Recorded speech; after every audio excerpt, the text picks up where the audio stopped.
Hello, everyone. Welcome to the first episode of A Conversation About, a show that can hopefully be a safe place for everyone to have a conversation about current issues that are going on in our society.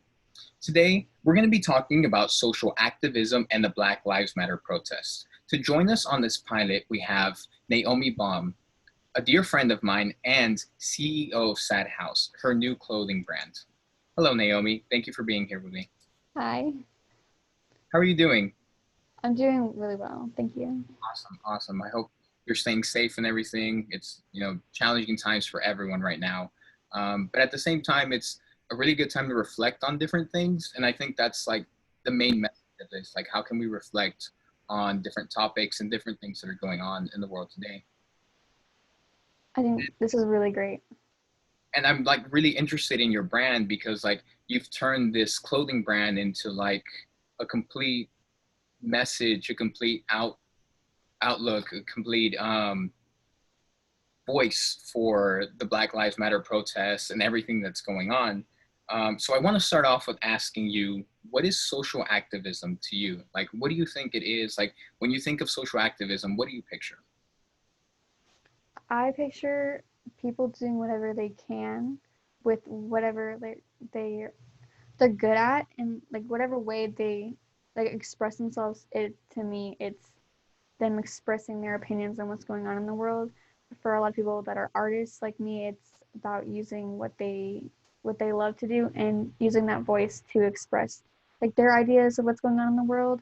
For people that are very extroverted, they may love going like to protests and like yelling and screaming and like just um just expressing like their feelings in a way that is like loud. A lot of people are not loud, and they may write like articles, or they might like do podcasts, or just like share on their feed about like what's going on in their ways. I'm not a very loud person, but I use like my art to do it, to kind of like create an image that would resonate with people and create a message that I feel like could be shared, that would help people understand what's going on. And then I also shared a lot of links. I shared my views on it. Yeah, Um yeah, I I didn't feel comfortable in the protest because I didn't want to catch corona. I didn't want to get corona. I'm not very yeah, good at absolutely. screaming. So I think it's just about doing what you can, and like, and I mean, even getting out of the box is a good idea. I feel like if Corona wasn't going on, I would have gone. I think it's important to step out of the box because you can learn a lot about things outside of like your scope of what you usually do on like social issues. And so I think that's important too. I think it's just doing whatever you can, and helping I really like that. Yeah. like whatever way you can. Yeah, I really like that. That's a really good point. Like some people don't exactly know like what to do. Like they think of social activism and look, they think maybe it's like this active role where you have to be really prominent and being a social activist, and like that entails so many different things. Like for you it was like sharing things on social media, it was like creating clothing that spread the message, it was donating, your proceeds of whatever you sold and that kind of stuff, and like that's all I think social activism.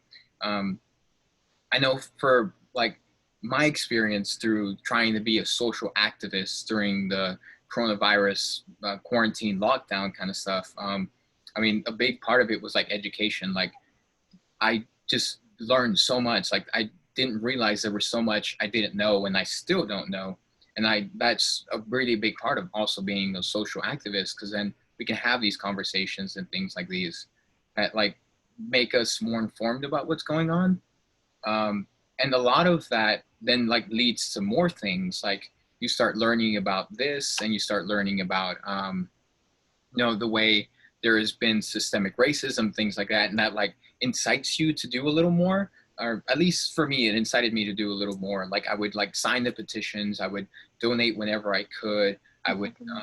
actively engage in dialogue with my friends talking about these things. And like if I heard them say that something that was just like blatantly wrong, we would like talk about it, like not correct them, like not immediately correct them, I should say, and say, hey, that's wrong. No, it's like, okay, well, let's have a conversation about this. Like, what do you think about this? in hopes that maybe we can do a little good and educate everyone. And like that's also a form of social activism. It doesn't have to be on a large scale. You don't have to like mobilize hundreds of thousands of people. It's like whatever you can do. So I really like that. It's like whatever you can do, as long as you're like in your heart pursuing some kind of social justice, then yeah, that's definitely social activism. I agree, and I think I I agree that having a conversation with people is like the biggest part about it, honestly, because you can think something, and a lot of people think and have their own opinions on it, but it is one thing to just like have that inside your head and not do anything about it. But I Yeah, think it's very important to have conversations with people, and I think that's the whole point of of activism, because you're actively gaining knowledge, you're actively gaining like people are telling their experiences, and you're actively sharing those like experiences. sharing the knowledge. And even if you're just at home and you're just and like for me, I have very conservative parents, and it is and I think it's from activism just explaining like what's going on inside the minds of Where you people that aren't them, and that people aren't around them all the time, because they have like their friends all think the same thing as them, and they are all like going on with like what's going on with the younger generation, what is in their head. Well, maybe listen to your children about and ask them like what's going on inside their head and what they're doing. And I think that's important to just have a conversation with people all the time, whether they agree with you and whether they not. It's I and think it's yeah. those conversations are sometimes really hard to have, especially when you have like parents that think completely different than you do. And like I really commend you for that because those are really hard conversations to have. Um, Especially when you know like someone has grown up their whole life firmly rooted with beliefs. You're like, hey, this is maybe the way people used to think about things was not entirely accurate, maybe not entirely the right way to do it. And things are changing, and you know we're gaining more freedom. We're fighting for justice and things like that. But those are really hard conversations to have sometimes, and like that's a big part of being a social activist, like being willing to engage in those difficult conversations because yeah, you probably won't mobilize hundreds of thousands of people, but those individual conversations are what make a difference because you share points with this person and that person shares it with their friend and like it just spreads like without even thinking about it you might have actually reached way more people than you would have thought you would just by having one conversation. Right. And I mean, I didn't grow up having the exact same thoughts about the Black Lives Movement as I do now. And it took conversations. I mean, it honestly took going to college and having conversations with like more liberal people than I grew up around, and like to like fully understand like what was going on. Because if I had just had only conversations with my family, then I would still be all lives matter, and I'm not. And And I just think it's very important to have conversations with people that don't believe the same thing as you, because it's it's good to bounce ideas off each other, because then y'all both learn and yes, y'all both grow, and y'all might not come away with like by one person may not just like completely change their opinion, but I mean, you're planting a seed inside your mind, you're planting questions, and they may go back and they may like do research upon something that you had mentioned or something like that. And I think that's important. yeah, and a big part of that is also being willing to learn because a lot of times when we have these conversations some people are just like really firm on their beliefs like all lives matter and that's it like that's it and you have to like find a way to very professionally and very kindly very humanely talk to them and say well at least consider why this is going on you know at least consider why this is a topic of conversation um, and it's very hard sometimes to do that because you like don't immediately want to offend them and I think they don't immediately want to offend you but they want to let you know that like this is what they believe and then opening up to change is like a difficult thing to do when having a conversation. Right. I always go into something like very strong opinionated. I have two different battles in my mind. I'm like very strongly opinionated about something, and I'm very like forceful in a conversation, because I'm like I just want, especially with conversations with my parents, because I don't want to be a pushover, and so it's very important to like speak very firmly and like not stubbornly, but very just like matter of factly about like what your opinions are, especially with people that are constantly trying to change them. So I don't want to offend. I'm not like that kind of person just to like go about offending people without care. But I do think it's important to be firm and but also open minded about like the other people's opinions as well. Yeah, that's like balancing a scale where you have to be firm on what you believe, but you also have to be willing to, accept new ideas. But that doesn't mean you have to completely compromise what you believe in to accept a new idea or to even consider a new idea.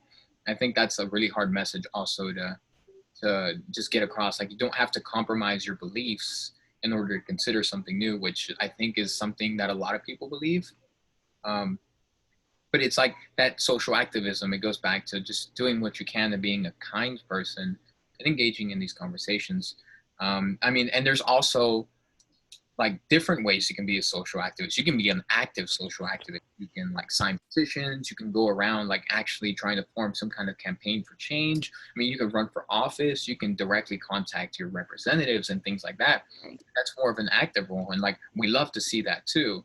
But you have to kind of be realistic with yourself and like what you're comfortable doing. And yeah, sometimes that's like you have to step out of your comfort zone a little bit, but it's a bit by bit kind of thing, and we're all just like growing, we're all learning, so we don't need to like push too hard and go too far. It's like an incremental thing where we start, yeah, first we start sharing things on Facebook and on Instagram, and then we sign a petition, and then we donate money, and then we support local businesses, and then we contact our representatives and let them know that you're a voter and you care about issues like this, because they should want to hear from you. But that's a completely different topic, right?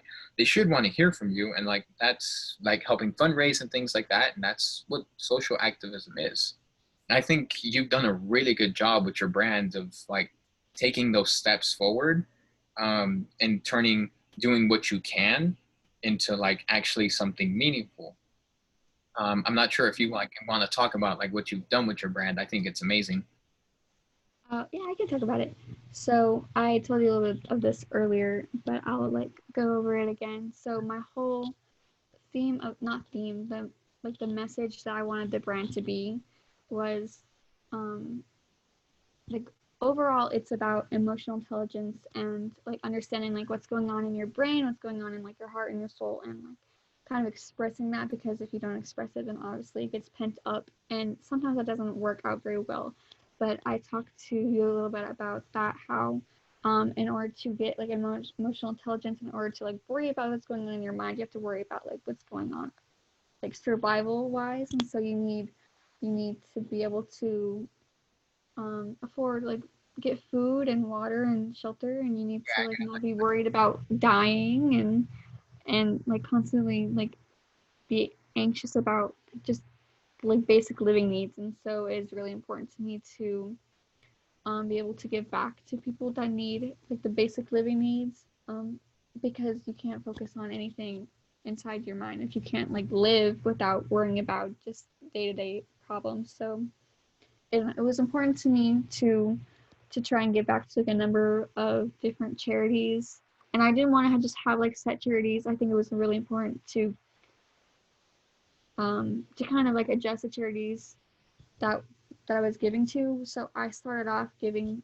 to, what was it? Oh, I started off giving off to um, a number of organizations that were helping with COVID, because I like, yeah, I launched the brand at the beginning, or like around like the beginning of COVID, and so it was important to me to give to places that were struggling. So I could have given to US, but I didn't. I gave to global missions Cool. um, that were helping COVID cases in like Africa and just like third world countries, because obviously they don't have the resources.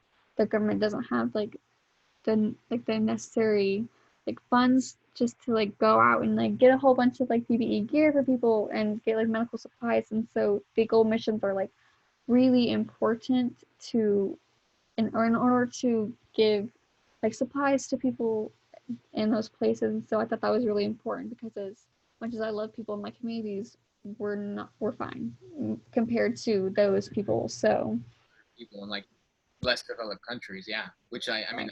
that's amazing. That's a nice way to like paint the picture of why you're doing that with your brand. Like, yeah, some countries aren't as fortunate as the United States, and like we're really struggling with this pandemic. Mm-hmm.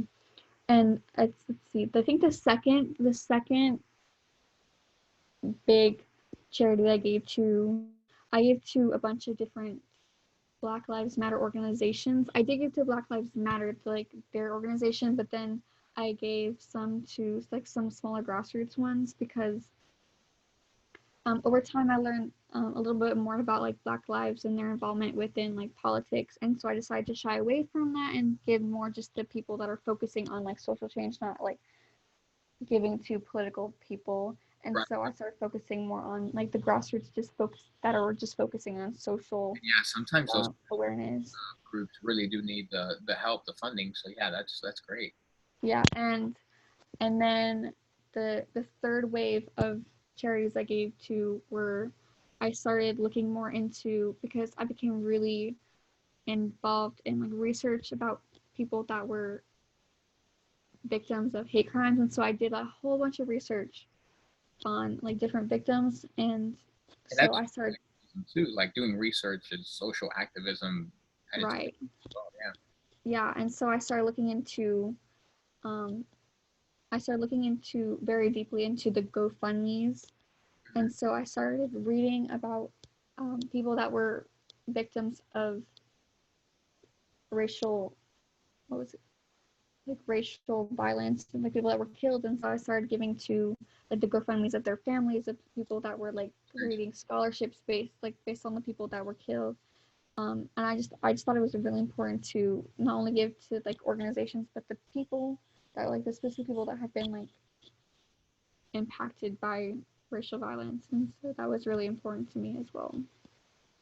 That's I think like I'm really happy with what you're doing. And I think it's like a really good model of how social activism can progress. Like at first you had an idea for a brand, you start making a couple of shirts, and during this pandemic, so we're all home, Mm-hmm. so you're like wanting to contribute in some way, which is social activism. You're contributing your profits to third underdeveloped countries or developing countries that really need it, need that kind of help that are sometimes overlooked.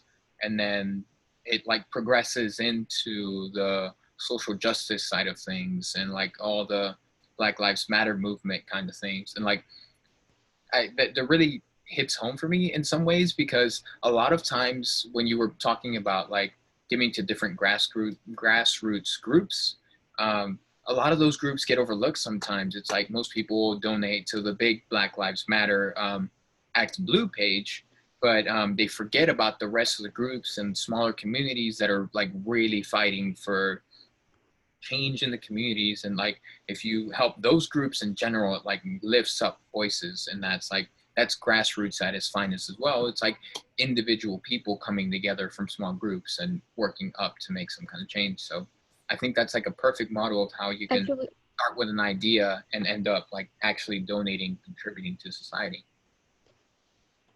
That's true. And there's some grassroots movements in Austin that have been working really, really hard to do like police reforms in Austin.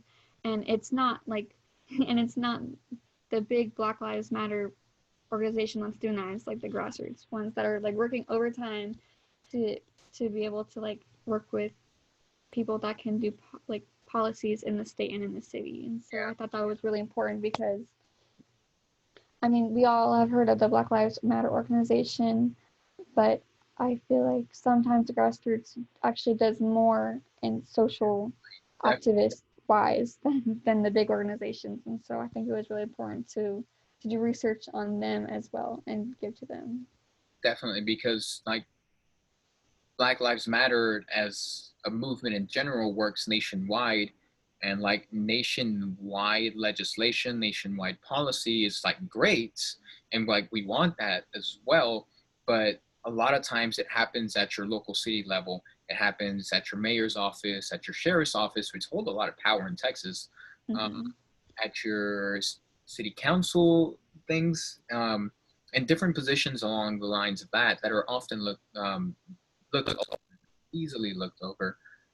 So acknowledging those groups, especially in Austin, like a big, more progressive area like that, it's big because then it sets an example of what other towns, other cities can be doing, and then it pumps people up to say, you know what, I live in a small town, but I want to be part of this movement too. Like I want to advocate to my mayor, my technically a representative, right? My mayor, my sheriff, and these people. I want to advocate to them. This is how we're feeling, and Mm-hmm. like when you look at it, most of these events that happen, they happen in like there's a lot of times they're, I don't want to say like secluded um, from national policy, but like there's a lot of things that are specific to like that county they were in or something, and like it would be more beneficial to start changing those county laws, those county regulations and rules to start making an impact on people. And when we see the bottom up stuff, I think that's when you see that it's the people's revolution. People are actually fighting and working towards making a change. I agree. That's why I think that signing petitions and voting is like some of the best activism you can, because those are really your voices, and you can share as many things as on Instagram as you want, but Yes, you do. but like signing petitions, it's like voting, because you're coming together and you're like you're putting your name on something very specific that can be shown to someone that can do something. And voting is like you're putting people and policies in place, and like you're doing that part. Yeah. And the people in power are often not people that are affected by things that are going on Yes, that's in like actual life. And so I think it's so important to share our voice as much as possible, because that's the only way we can actually change what's going on in our own way, because they are ultimately going to decide, and most of them might ultimately decide something that benefits them. But it is our only way to actively like change something on a big scale, is doing like petitions and voting, always heard. Yeah. and like joining and like organizations that can also help. I mean, I totally agree. Like for me, having your voice heard is a really big thing. Um, I think maybe it's overlooked, but it's equally as important to be able to show, hey, here's a list of, let's say your town has a population of 3,000 people. Here's a list of 2,000 people in the city, in the town, or whatever, that are for this policy. We are electing you guys to represent us and create policy based on what we like. And we're showing you what we'd like. If you don't do anything about it, election time is going to come around and we're going to vote you out and put someone that will. And like that's the people's revolution. That's what we can do in in its simplest form. Like that's what we can do. We can vote people in, vote people out.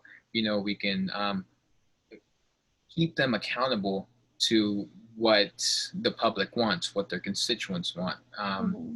And it's like it's so easy to do. Like it's not hard to sign a petition, especially online. You have change.org and like different other organizations that are for petitions that are for change. And it's like you don't just need to sign petitions left and right and not read them. Like you should put your name on something you feel comfortable Yeah, putting your name on. do research on it.